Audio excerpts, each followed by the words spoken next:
स्वागत है आप सभी का आपके अपने YouTube चैनल शबी क्लासेस में। और मैं हूं शगुफ्ता और आप पढ़ रहे हैं आज हमारी शासन व्यवस्था। इससे पहले हमने भारतीय संविधान के 2 वीडियो अपलोड किए हैं। आपने वो ज़रूर देखे होंगे, नहीं देखे हैं तो आप वहां से ज़रूर देख लें। चैनल के प्लेलिस्ट में मिल जाएगा आपको, आप वहां से देख सकते हैं। क्योंकि हमारे स्टेट के सिलेबस में भारतीय संविधान और हमारी शासन व्यवस्था है। तो भारतीय संविधान के 2 वीडियो अपलोड किए जा चुके हैं और उनके अभी और भी वीडियो आने हैं, क्योंकि उसके क्वेश्चन आंसर अभी होने हैं। लेकिन आपने थ्योरी उसकी पढ़ी है, कुछ चीज़ें पढ़ी हैं, जैसे कि आपने सूचियाँ पढ़ी हुई हैं, कहाँ से संविधान में क्या चीज़ कौन से देश से ली गई है, और भी बहुत चीज़ें आपने संविधान से रिलेटेड पढ़ ली हैं। उनके क्वेश्चन आंसर अभी करवाने बाकी हैं, उसका वीडियो आना बाकी है। लेकिन भारतीय संविधान के 2 वीडियो अपलोड हो चुके हैं और हमारी शासन व्यवस्था का भी कोई वीडियो अपलोड नहीं हुआ था, इसलिए हम हमारी शासन व्यवस्था का जो वीडियो है वो आज ये लेकर आए हैं। और हमारी शासन व्यवस्था जो है कोई छोटा टॉपिक नहीं है, इसमें भी काफ़ी कुछ है, तो ये एक वीडियो में कवर नहीं हो पाएगा। 3-4 वीडियो इसके बन जाएंगे हमारी शासन व्यवस्था के। लेकिन क्योंकि हमारे सिलेबस में है स्टेट के हमारा संविधान और ये हमारी शासन व्यवस्था, तो इसको बिल्कुल भी स्किप नहीं करना है, सारे वीडियो इसके ज़रूर देखने हैं। यहाँ से 2 क्वेश्चन तो लगभग आने हैं, ज़्यादा भी आ सकते हैं, लेकिन 2 क्वेश्चन तो आने, क्योंकि एक भारतीय संविधान से 1-2 आने हैं और हमारी शासन व्यवस्था से भी आने हैं। तो हमारी शासन व्यवस्था इम्पॉर्टेंट टॉपिक है, इसमें बहुत सारी चीज़ें हैं। तो आज हम कुछ बिल्कुल शुरू से पढ़ेंगे हमारी शासन व्यवस्था को, और जितना हो सकता आज के वीडियो में कवर कर लिया जाएगा। उसके बाद आपको 2-3 वीडियो और हमारी शासन व्यवस्था से आएंगे। उसके बाद आपके जो क्वेश्चन वाइज एक वीडियो आएंगे, आपके कुछ वीडियो जिसमें भारतीय संविधान और हमारी शासन व्यवस्था के मिले जुले क्वेश्चन आंसर होंगे, जिससे आपकी दोनों चीज़ें एक साथ तैयार हो सकें। तो चलिए फ्रेंड्स, वीडियो स्टार्ट करते हैं। और हमारे चैनल पर नए हैं तो चैनल को सब्सक्राइब ज़रूर कर दीजिए, क्योंकि हमारे चैनल पर आपको स्टेट से रिलेटेड सभी वीडियो बिल्कुल टॉपिक वाइज मिलेंगे। तो चलिए फ्रेंड्स, वीडियो स्टार्ट करते हैं। हम पढ़ रहे हैं हमारी शासन व्यवस्था। हमारी शासन व्यवस्था शासन व्यवस्था राजनीतिक प्रक्रिया के वो नियम हैं जिसके अंतर्गत लोगों के बीच मतभेदों को ख़त्म किया जाता है और उचित निर्णय दिया जाता है। हमारी शासन व्यवस्था जो है क्या है? शासन व्यवस्था जो है राजनीतिक प्रक्रिया का वह नियम है जिसके अंतर्गत लोगों के बीच मतभेदों को खत्म किया जाता है और उचित निर्णय दिया जाता है। यह है हमारी शासन व्यवस्था, जिसको आपने जाना। शासन और प्रशासन में बहुत अंतर है। शासन प्रशासन एक चीज़ नहीं है। शासन अलग होता है, प्रशासन अलग होता है। शासन में निर्वाचित होते हैं, शासन में जो सदस्य निर्वाचित होते हैं, जो मतलब जो भी मंत्री हो चाहे जो हो, निर्वाचित होकर आते हैं शासन में। और प्रशासन में नियुक्तियां होती हैं।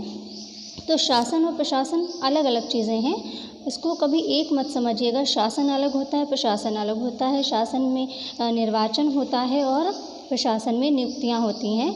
तो ये 2 अलग अलग चीज़ें हैं। इन पर भी कभी वीडियो बना दूंगी कि शासन के क्या क्या चीज़ें आती हैं और प्रशासन में क्या क्या आता है। फ़िलहाल अभी आप देखिए कि हमारी जो शासन व्यवस्था है इसके 3 अंग हैं। जो भारतीय शासन व्यवस्था है इसके 3 अंग हैं। कौन कौन से? कार्यपालिका, विधायिका और न्यायपालिका। 3 अंग हैं शासन व्यवस्था के, कार्यपालिका, विधायिका और न्यायपालिका। तो सबको एक एक टॉपिक वाइज पढ़ें। सबसे पहले हम पढ़ेंगे कार्यपालिका को। कार्यपालिका को डिटेल में पढ़ते हैं, उसके बाद विधायिका, फिर न्यायपालिका को। सबसे पहले कार्यपालिका को। कार्यपालिका यानी केंद्रीय कार्यपालिका, इसमें क्या होता है? सबसे पहले हम राष्ट्रपति के बारे में पढ़ेंगे कि राष्ट्रपति के क्या क्या कर्तव्य हैं, क्या चीज़ें उसके अंडर में आती हैं। फिर उपराष्ट्रपति को, क्योंकि ये कार्यपालिका में आता है, क्योंकि कार्यपालिका की जो शक्ति है राष्ट्रपति में निहित होती है। तो कार्यपालिका में सबसे पहले हम पढ़ेंगे राष्ट्रपति को, फिर उपराष्ट्रपति को। राष्ट्रपति यानी कि प्रेसिडेंट। भारतीय संघ की कार्यपालिका शक्ति राष्ट्रपति में निहित होती है। वह देश का प्रधान मुखिया होता है। जो भारतीय संघ की कार्यपालिका है, कार्यपालिका, उसकी शक्ति राष्ट्रपति में निहित होती है और वह देश का प्रधान मुखिया होता है। राष्ट्रपति को देश का प्रथम नागरिक भी कहते हैं। नेक्स्ट पॉइंट है, भारत का राष्ट्रपति अप्रत्यक्ष रूप से एक निर्वाचक मंडल द्वारा निर्वाचित होता है। जो भारत का राष्ट्रपति, ये भारत के राष्ट्रपति की बात हो रही है, क्योंकि हर जगह के राष्ट्रपति चुनाव की अलग अलग प्रक्रिया है। अमेरिका में राष्ट्रपति चुनाव की बहुत लंबी प्रक्रिया है, वहाँ महीनों चलता है वो प्रक्रिया। हमारे यहाँ थोड़ी आसान है। अमेरिका वगैरह में जो राष्ट्रपति का जो चुनाव होता है उसकी बहुत लंबी प्रक्रिया है, जो कि महीनों चलती है। तो यहाँ पर भारत के राष्ट्रपति की बात हो रही है। भारत का राष्ट्रपति अप्रत्यक्ष रूप से एक निर्वाचक मंडल द्वारा निर्वाचित होता है, जिसमें संसद के दोनों सदनों के निर्वाचित सदस्य, राज्यसभा विधानसभाओं तथा संघ शासित क्षेत्रों के विधानसभाओं के निर्वाचित सदस्य भाग लेते हैं। जो राष्ट्रपति का जो चुनाव होता है तो ये अप्रत्यक्ष रूप से एक निर्वाचक मंडल द्वारा निर्वाचित होता है राष्ट्रपति, जिसमें कौन भाग लेता है?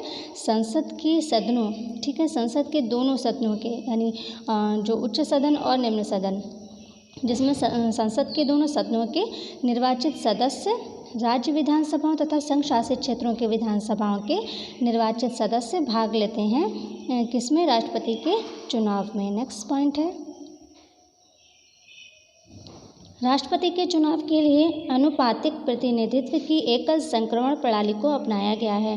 जो राष्ट्रपति के चुनाव के लिए अनुपातिक प्रतिनिधित्व की एकल संक्रमण जो प्रणाली है उसको अपनाया गया है। नेक्स्ट है, राष्ट्रपति के चुनाव से संबंधित विवादों की छानबीन तथा निर्णय सर्वोच्च न्यायालय करता है। यानी राष्ट्रपति के चुनाव से संबंधित, यानी जो राष्ट्रपति का चुनाव किया जाता है, जो उसमें वोटिंग होती है, जो अपने अपने मत देते हैं, तो उसमें अगर कोई विवाद होता है तो उसका निर्णय और उसकी छानबीन कौन करता है? सर्वोच्च न्यायालय करता है, यानी कि सुप्रीम कोर्ट करता है। नेक्स्ट, राष्ट्रपति का कार्यकाल कितना होता है? 5 वर्ष का होता है राष्ट्रपति का कार्यकाल। ये सबसे इम्पॉर्टेंट भी है, कई बार ये पूछा भी गया है। तो राष्ट्रपति का कार्यकाल 5 वर्ष है। अब हम देखते हैं राष्ट्रपति का क्या होता है, मतलब उसकी वित्तीय संकट कब राष्ट्रपति शासन लागू होता है? तो यदि देश में वित्तीय संकट, यानी वित्तीय संकट, इसको आर्थिक संकट भी कह सकते हैं, यदि देश में वित्तीय संकट की स्थिति होती है तो देश में राष्ट्रपति शासन लागू होता है, जो अनुच्छेद 360 के अंतर्गत निहित है। अनुच्छेद सभी आपको बहुत अच्छे से याद करने हैं, क्योंकि लगातार पिछले कई एग्ज़ाम्स में अनुच्छेद और भाग ज़रूर पूछे गए हैं। धाराएं नहीं पूछी जाती हैं इतनी ज़्यादा, धाराएं कभी शायद ही कभी पूछी गई हों, पर भाग और अनुच्छेद ज़्यादा पूछे गए हैं। जितने भी पुराने पेपर हैं आप उसमें देखें तो अनुच्छेद और भाग जो हैं ये ज़्यादा पूछे गए हैं। तो आप कहीं पर भाग आता है कि 25वें भाग में या कौन से चौथे में या कोई सा भी भाग है, तो भाग और अनुच्छेद को आप अच्छे से याद रखें। यदि देश में वित्तीय संकट की स्थिति होती है तो देश में राष्ट्रपति शासन लागू होता है, और देश में राष्ट्रपति शासन लागू होने का जो वर्णन है वह किस में है? कौन से अनुच्छेद में? अनुच्छेद 360 में। अनुच्छेद 360 जो है उसके अंतर्गत राष्ट्रपति शासन लागू होता है अगर देश में वित्तीय संकट है तो। नेक्स्ट है विधायी शक्तियाँ, यानी विधायी शक्तियाँ, इनको पढ़ेंगे। विधायी शक्तियाँ क्या है और क्या होता है इनके अंतर्गत? तो विधायी क्षेत्र का प्रशासन होता है इनके अंतर्गत। विधायी शक्तियों में सदस्यों का मनोनयन, अध्यादेश जारी करने की शक्ति, ये सभी चीज़ें होती हैं विधायी शक्तियाँ। विधायी शक्तियाँ क्या क्या होती हैं? तो विधायी क्षेत्र का प्रशासन होता है इसमें। विधायी शक्तियों में सदस्यों का मनोनयन होता है और अध्यादेश जारी करने की शक्तियां होती हैं किसमें? विधायी शक्तियों के अंतर्गत आता है। अध्यादेश जारी करने की शक्ति किसमें आती है? विधायी शक्तियों में आती है। नेक्स्ट है राष्ट्रपति के निर्वाचक मंडल में संसद के मनोनीत सदस्य। राष्ट्रपति का जो निर्वाचक मंडल होता है उसमें संसद के मनोनीत सदस्य, राज्य विधानसभाओं के मनोनीत सदस्य तथा राज्य विधान परिषदों के सदस्य शामिल नहीं किए जाते हैं। यहाँ पर नहीं को बहुत ध्यान रखना है, नहीं किए जाते हैं। कौन नहीं किया जाता है राष्ट्रपति के निर्वाचक मंडल में? राष्ट्रपति के निर्वाचक मंडल में कौन शामिल नहीं किए जाते हैं? तो संसद के मनोनीत सदस्य, राज्य विधानसभाओं के मनोनीत सदस्य तथा राज्य विधान परिषदों के सदस्य शामिल नहीं किए जाते हैं। नेक्स्ट है भारतीय संविधान के अनुच्छेद 61 में, अनुच्छेद याद रखने हैं आपको। भारतीय संविधान के अनुच्छेद 61 के अनुसार राष्ट्रपति द्वारा संविधान का उल्लंघन करने पर उसके विरुद्ध महाभियोग चलाकर उसे पद से मुक्त किया जा सकता है। कौन से अनुच्छेद में? अनुच्छेद 61 में इसका वर्णन है कि अनुच्छेद 61 क्या कहता है? अनुच्छेद 61 कहता है कि यदि राष्ट्रपति द्वारा संविधान का उल्लंघन किया जाता है तो उसके विरुद्ध महाभियोग चलाया जाएगा और उसे पद से मुक्त किया जा सकता है। ये किस में है? अनुच्छेद 61 में है, ध्यान रखिएगा। नेक्स्ट वो ऊपर आपने विधायी शक्तियाँ पढ़ी, यहाँ पर कार्यपालिका संबंधी शक्तियाँ। विधायी शक्तियों में आपने देखा क्या था? अध्यादेश जारी करने की शक्ति और ये सब चीज़ें थी। विधायी शक्तियों में कार्यपालिका की शक्ति क्या है? कार्यपालिका में क्या आता है? महत्वपूर्ण अधिकारियों की नियुक्ति, यानी जो महत्वपूर्ण अधिकारी हैं उनकी नियुक्ति और उनको पद से मुक्त करना। ठीक है, मतलब उनकी रिलीविंग और उनकी नियुक्ति, मतलब उनकी ज्वाइनिंग और रिलीविंग दोनों चीज़ें आती हैं कार्यपालिका संबंधी शक्तियों में। और क्या आता है, शासन संचालन संबंधी शक्ति, शासन संचालन संबंधी शक्ति, सैनिक क्षेत्र में शक्ति, ये सब चीज़ें आती हैं कार्यपालिका संबंधी शक्तियों में। तो कार्यपालिका में क्या आता है, मतलब जो महत्वपूर्ण अधिकारी होते हैं उनकी नियुक्ति आती है और उनको पद से मुक्त करने का शक्ति भी कार्यपालिका संबंधी शक्तियों में आती है। दूसरा क्या है, शासन संचालन संबंधी शक्ति, और तीसरा क्या है, सैनिक क्षेत्र में शक्ति। ये सब चीज़ें आती हैं कार्यपालिका संबंधी शक्तियों में। नेक्स्ट है, महाभियोग प्रस्ताव संसद के किसी भी सदन में लाया जा सकता है। इम्पॉर्टेंट है, महाभियोग अगर ऑप्शन में आता है कि मतलब ऑप्शन में लिखा हो उच्च सदन, निम्न सदन या किसी भी सदन में या कोई नहीं, तो आप क्या करेंगे, किसी भी सदन में लाया जा सकता है महाभियोग। महाभियोग प्रस्ताव जो है वो संसद के किसी भी सदन में लाया जा सकता है। ठीक है, इम्पॉर्टेंट है, ध्यान रखिएगा। ये सब तो चीज़ें राष्ट्रपति से रिलेटेड थी। अब हम पढ़ेंगे उपराष्ट्रपति। जो ऊपर सभी चीज़ें हमने पढ़ी वो राष्ट्रपति से रिलेटेड थी, ये है उपराष्ट्रपति। अब हम पढ़ेंगे उपराष्ट्रपति क्या होते हैं, जिसको वाइस प्रेसिडेंट कहते हैं। राष्ट्रपति को प्रेसिडेंट कहते हैं और उपराष्ट्रपति को वाइस प्रेसिडेंट कहते हैं। तो इसके पॉइंट पढ़िए। पहला, उपराष्ट्रपति राज्यसभा का पदेन सभापति होता है। ध्यान रखिएगा, यहाँ पर पदेन सभापति होता है, ठीक है, सदस्य नहीं। उपराष्ट्रपति राज्यसभा का पदेन सभापति होता है। नेक्स्ट है, उपराष्ट्रपति का कार्यकाल 5 वर्ष का होता है। राष्ट्रपति का भी 5 वर्ष होता है और उपराष्ट्रपति का भी कार्यकाल 5 वर्ष होता है। नेक्स्ट, उपराष्ट्रपति राज्यसभा का सदस्य नहीं होता है। जैसे कि अभी आपने ऊपर पढ़ा, वो पदेन सभापति होता है, सदस्य नहीं होता है। तो उपराष्ट्रपति राज्यसभा का सदस्य नहीं होता है, अतः उसे मतदान का अधिकार नहीं होता है। उपराष्ट्रपति को मतदान का अधिकार नहीं होता है क्योंकि वो राज्यसभा का सदस्य नहीं होता है, वो सभापति होता है। नेक्स्ट है, उपराष्ट्रपति का निर्वाचन। उपराष्ट्रपति का निर्वाचन संसद के दोनों सदनों के, संसद के दोनों सदन कौन से, उच्च सदन और निम्न सदन। तो उपराष्ट्रपति का निर्वाचन संसद के दोनों सदनों के निर्वाचित सदस्यों द्वारा अनुपातिक प्रतिनिधित्व के एकल संक्रमण प्रणाली द्वारा होता है। जो उपराष्ट्रपति का निर्वाचन संसद के दोनों सदनों, जो उपराष्ट्रपति का निर्वाचन संसद के दोनों सदनों के निर्वाचित सदस्यों द्वारा जो अनुपातिक प्रतिनिधित्व के एकल संक्रमण प्रणाली द्वारा होता है, ध्यान रखिएगा। नेक्स्ट है, राष्ट्रपति की अनुपस्थिति तथा अस्थायी रूप से अपने कर्तव्यों को पूरा न करने में यानी असमर्थ रहने की स्थिति में उपराष्ट्रपति इसके स्थान पर कार्य करता है। किसके, राष्ट्रपति के स्थान पर कौन कार्य करेगा, उपराष्ट्रपति। जब वो अनुपस्थित होगा या वो अपने कर्तव्यों को पूरा करने में असमर्थ होगा तो राष्ट्रपति के स्थान पर कौन कार्य करेगा, उपराष्ट्रपति। ठीक है, जैसे राष्ट्रपति किसी वजह से अवकाश पर है, अनुपस्थित है, कुछ है, तो वो वहाँ पर कार्य कौन करेगा, उपराष्ट्रपति कार्य करेगा। अब देखिए, सबसे पहले हमने पढ़ी थी जो कार्यपालिका थी, अब हम पढ़ेंगे विधायिका। विधायिका को पढ़ेंगे मंत्रिपरिषद और प्रधानमंत्री इसमें आते हैं विधायिका में। तो विधायिका को पढ़ेंगे मंत्रिपरिषद और प्रधानमंत्री। मंत्रिपरिषद और प्रधानमंत्री, यहाँ से देखिए आप, पहला पॉइंट इसका, मंत्रिपरिषद में एक प्रधानमंत्री तथा आवश्यकता अनुसार अन्य मंत्री होते हैं। ये मंत्रिपरिषद की बात हो रही है। यहाँ पर कुछ चीज़ें मिलती जुलती होती हैं, कुछ नाम मिलते जुलते होते हैं, जिनमें बिल्कुल कंफ्यूज नहीं होना। यहाँ पर मंत्रिपरिषद की बात हो रही है, तो मंत्रिमंडल और मंत्रिपरिषद दो अलग अलग चीज़ें हैं। तो यहाँ पर मंत्रिपरिषद की बात हो रही है, तो मंत्रिपरिषद में एक प्रधानमंत्री होता है और आवश्यकता अनुसार अन्य मंत्री होते हैं, किसमें, मंत्रिपरिषद में। नेक्स्ट पॉइंट है, मंत्रिपरिषद में तीनों श्रेणियों के मंत्री सम्मिलित होते हैं मंत्रिपरिषद में। ठीक है, ये ध्यान रखिएगा, मंत्रिपरिषद में तीनों श्रेणियों के यानी तीनों स्तर के मंत्री सम्मिलित होते हैं। कौन कौन से, कैबिनेट मंत्री, राज्य मंत्री और उप मंत्री, मतलब तीनों ही श्रेणियों के मंत्री शामिल होते हैं मंत्रिपरिषद में। नेक्स्ट है, 91वें संविधान संशोधन 2003 के द्वारा अनुच्छेद 161 में प्रावधान किया गया है कि केंद्र और राज्य मंत्रिपरिषद के सदस्यों की कुल संख्या, जो सदस्य संख्या है, वो 15% से अधिक नहीं होनी चाहिए। किस में कहा गया है, ये अनुच्छेद 161 में कहा गया है। कौन से संविधान संशोधन में, 91वें संविधान संशोधन 2003 के द्वारा ये कहा गया है। और कौन से अनुच्छेद में, अनुच्छेद बहुत याद रखने हैं आपको।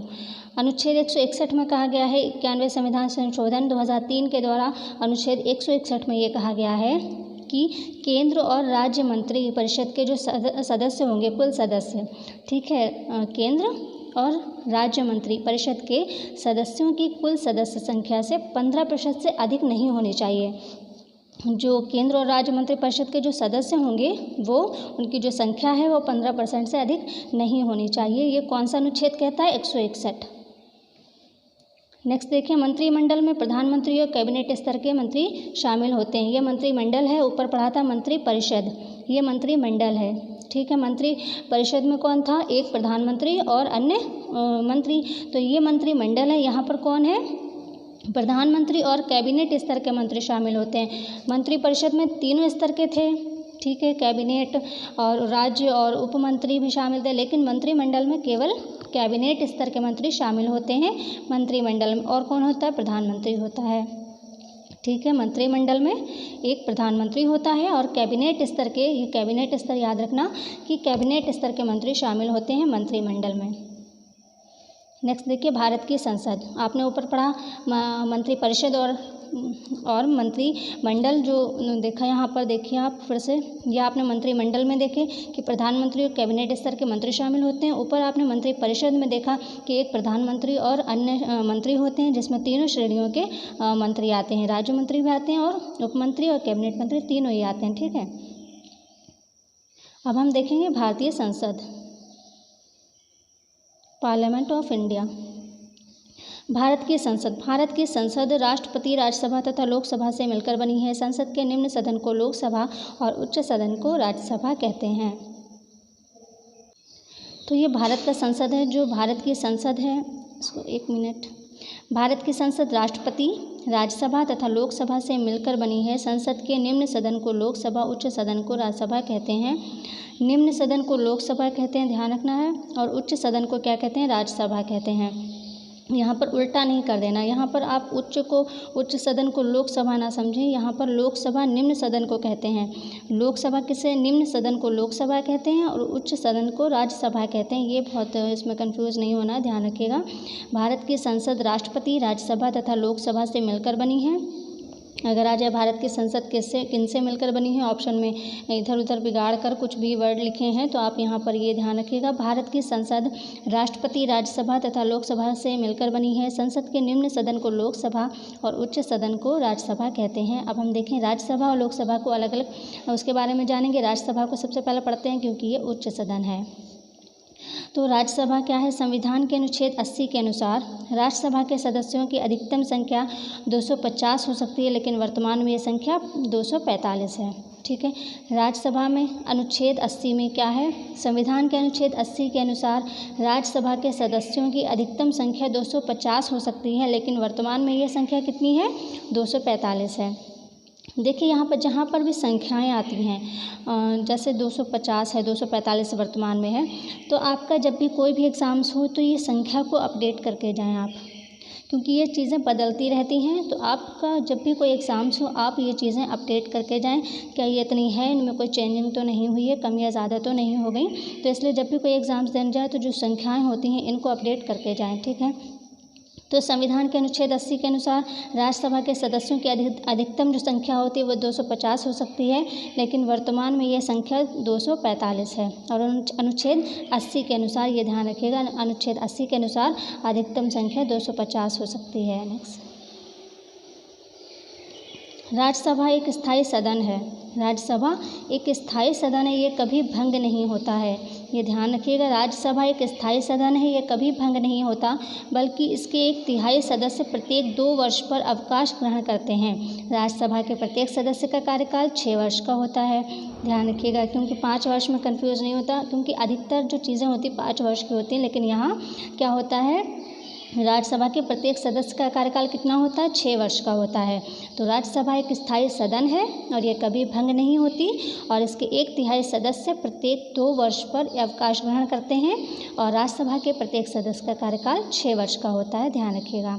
नेक्स्ट है राज्यसभा के 12 सदस्यों, ठीक है। राज्यसभा के 12 सदस्यों को राष्ट्रपति द्वारा मनोनीत किया जाता है। राज्यसभा के 12 सदस्यों को राष्ट्रपति द्वारा मनोनीत किया जाता है। 12 सदस्यों को ध्यान रखिएगा। नेक्स्ट है लोकसभा। पहले राज्यसभा पढ़ी थी, अब हम पढ़ेंगे लोकसभा। लोकसभा पढ़ेंगे, पहले राज्यसभा पढ़ी थी, अब पढ़ेंगे लोकसभा, जो कि निम्न सदन होता है। पहला इसका पॉइंट है लोकसभा की अधिकतम संख्या कितनी होती है। लोकसभा की अधिकतम सदस्य संख्या 552 होती है। लोकसभा की अधिकतम सदस्य संख्या कितनी होती है, 552 होती है, जिसमें जो 530 + 20 + 2 ये क्या है, तो 552 जो है कुल अधिकतम संख्या होती है, जिसमें 530 होते हैं ऐसे सदस्य जो राज्यों का प्रतिनिधित्व करेंगे।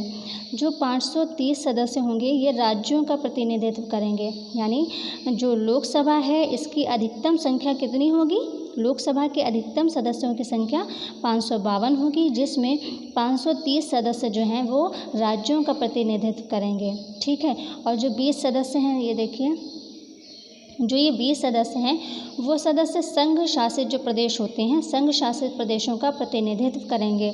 जो 20 ये सदस्य हैं ये संघ शासित जो प्रदेश होते हैं उनका प्रतिनिधित्व करेंगे। और ये जो 2 हैं, ये 2 सदस्य जो हैं ये राष्ट्रपति द्वारा एंग्लो इंडियन जो होता है समुदाय, एंग्लो इंडियन समुदाय से नामित किए जाते हैं ये 2 सदस्य। ठीक है। तो ये 530, 20 और 2 मिला करके कितना हुआ, 552। ठीक है।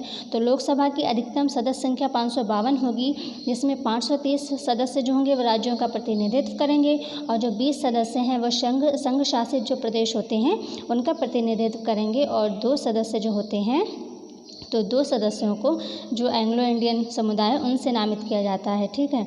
और वर्तमान में कितनी संख्या है, देखिए वर्तमान में सदस्य संख्या जो है, लोकसभा की बात हो रही है यहाँ पे, लोकसभा में वर्तमान में सदस्य संख्या कितनी है, 545 है। क्रम इसका जो ये प्लस 530 + 13 + 2 है वो यही है कि कितने जो है राज्यों का प्रतिनिधित्व करेंगे, कितने संघ शासित प्रदेशों का, जो एंग्लो इंडियन है ये 2 जो है एंग्लो इंडियन से होते हैं नामित।